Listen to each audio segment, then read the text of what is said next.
Ce qui me fait peur pour arrêter, c'est l'idée que l'envie ne partira jamais. Je pourrais souffrir quelque temps si j'étais sûr qu'il y ait une fin. C'est vraiment important de bien comprendre les mécanismes de l'addiction avant de s'engager dans l'arrêt du tabac. En fait, l'envie de fumer, qu'est-ce que c'est ? C'est une réponse au manque que l'on ressent. Le manque, il provient d'où ? Il provient de la cigarette, avec la nicotine qui est contenue dans la cigarette, qui a activé des récepteurs dans le cerveau. Lorsque ces récepteurs ne sont pas alimentés, on ressent un vide, de l'irritabilité, de la nervosité. Pendant toute notre vie, on a associé la cigarette à un réconfort, à un soulagement, parce que c'est elle qui apporte la nicotine au cerveau pour soulager le manque.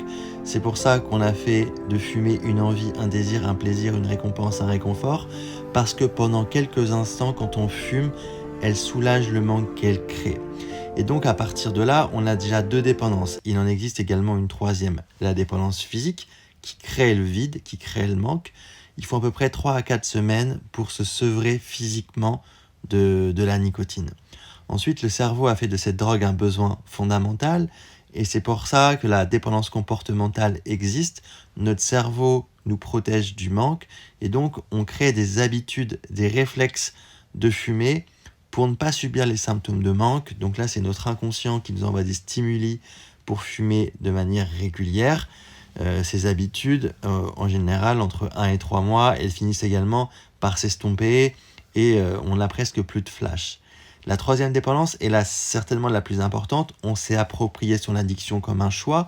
On a créé une relation affective avec la cigarette et on l'aperçoit comme une récompense, on l'aperçoit comme une solution.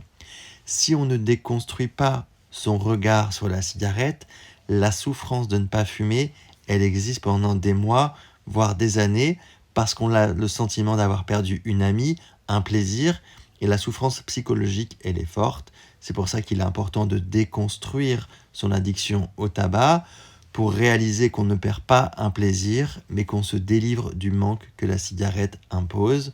C'est important de se libérer des 3 liens qui nous relient à la cigarette, la dépendance physique, la dépendance comportementale et la dépendance psychologique. Si vous le faites, vous ne serez pas triste de ne plus fumer, vous serez heureuse d'avoir retrouvé votre liberté.